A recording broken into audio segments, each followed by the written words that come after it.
मैं हूं आपके साथ नम्रता। देश की राजनीति में सबसे बड़ा राज्य उत्तर प्रदेश एक खास अहमियत रखता है, क्योंकि यही वो राज्य है जहां सबसे ज्यादा यानी 80 लोकसभा सीटें हैं। और ज्यादा लोकसभा सीटें होने की वजह से कहा जाता है कि दिल्ली का रास्ता उत्तर प्रदेश से ही होकर गुजरता है।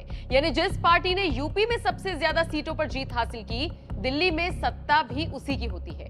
और इसीलिए देश में सबसे ज्यादा उत्तर प्रदेश की राजनीति की चर्चा होती रही है। राजनीति के हिसाब से ऐसे अहम राज्य में सियासी किस्से भी एक से बढ़कर एक हैं, जिनके बारे में सुनकर लोग हैरान रह जाते हैं। कुछ ऐसा ही राजनीतिक किस्सा है उस दौर का जब बीएसपी सुप्रीमो मायावती बीजेपी के कद्दावर नेता के लिए फूट फूट कर रोई थी। आखिर क्या है वो किस्सा, देखिए इस रिपोर्ट।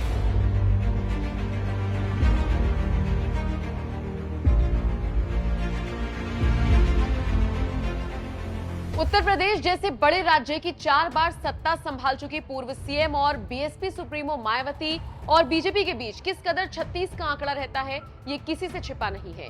देश हित से जुड़े मुद्दे पर वो भले ही कभी कभी मोदी सरकार के साथ खड़ी हो जाती हो, लेकिन बात जब चुनाव की आती है तो मायावती कोई समझौता नहीं करती। यही वजह है कि आज के दौर में बीएसपी और बीजेपी के बीच सियासी फर्क है। लेकिन एक जमाना ऐसा भी था जब मायावती साल 1995 में पहली बार यूपी की मुख्यमंत्री बनी थी। तो उस वक्त इसी बीजेपी ने बीएसपी को समर्थन देकर मायावती को मुख्यमंत्री की कुर्सी तक पहुंचाया था। लेकिन इसके पीछे की सियासी कहानी भी कम दिलचस्प नहीं है। दरअसल 1993 में जब यूपी विधानसभा चुनाव हुआ था तो उस वक्त बीएसपी और सपा ने एक साथ चुनाव लड़ने का फैसला किया था।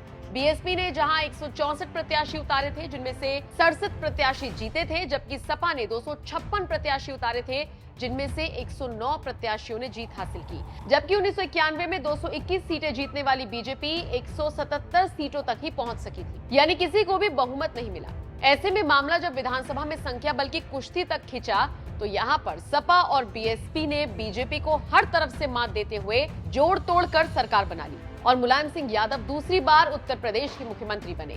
सपा बसपा के गठबंधन वाली ये सरकार किसी तरह से 1995 तक तो चली, लेकिन 2 जून 1995 को किसी सियासी मतभेद की वजह से मायावती ने समाजवादी पार्टी से समर्थन वापस लेने का ऐलान कर दिया, जिसके बाद बौखलाए सपा समर्थकों ने राजधानी लखनऊ के मीराबाई स्टेट गेस्ट हाउस में मायावती को घेर लिया।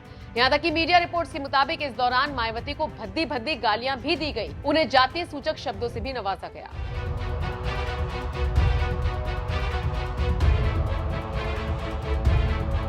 सपा समर्थकों से बुरी तरह से घिरी मायावती की इस दौरान किसी ने मदद की तो वो थे संघ के बड़े नेता और तत्कालीन बीजेपी विधायक ब्रह्मदत्त द्विवेदी, जो अपने गेस्ट हाउस से निकलकर अकेले ही सपाई गुंडों से भिड़ गए और किसी तरह से मायावती को बचाया। ब्रह्मदत्त द्विवेदी ने जिस तरह से मुश्किल वक्त में मायावती का साथ दिया, उनका ये एहसान मायावती कभी भूल नहीं पाई। यहाँ तक कि फर्रुखाबाद से चुनाव लड़ने वाले ब्रह्मदत्त द्विवेदी के खिलाफ कभी उम्मीदवार भी नहीं उतारा। बीजेपी के कद्दावर नेता रहे ब्रह्मदत्त द्विवेदी ने इस घटना के करीब 2 साल बाद ही दुनिया को अलविदा कह दिया, जब 10 फरवरी 1997 के दिन कुछ बाइक सवार हमलावरों ने उनकी कार को गोलियों से छलनी कर दिया, जिसकी वजह से ब्रह्मदत्त द्विवेदी ने मौके पर ही दम तोड़ दिया। ब्रह्मदत्त द्विवेदी की मौत की खबर सुनते ही मायावती दौड़ी दौड़ी उनके घर पहुंच गई थी और फूट फूट कर रोई थी। इतना ही नहीं, जब बीजेपी ने ब्रह्मदत्त द्विवेदी की पत्नी प्रभा द्विवेदी को चुनावी मैदान में उतारा तो मायावती ने खुद ब्रह्मदत्त द्विवेदी को अपना भाई बताकर उनकी पत्नी के लिए वोट मांगा था। इतना ही नहीं, मायावती ने उनके खिलाफ उम्मीदवार भी नहीं उतारा था। ऐसा था मायावती और उनके मुंह बोले भाई ब्रह्मदत्त द्विवेदी के बीच का रिश्ता। आज ब्रह्मदत्त द्विवेदी भले ही इस दुनिया में नहीं रहे, उनकी राजनीतिक विरासत आज भी बेटे सुनील दत्त द्विवेदी बीजेपी में रहते हुए आगे बढ़ा रहे हैं। फौज से रिटायर होने के बाद राजनीति में उतरे सुनील दत्त द्विवेदी फिलहाल फर्रुखाबाद सीट से ही विधायक हैं।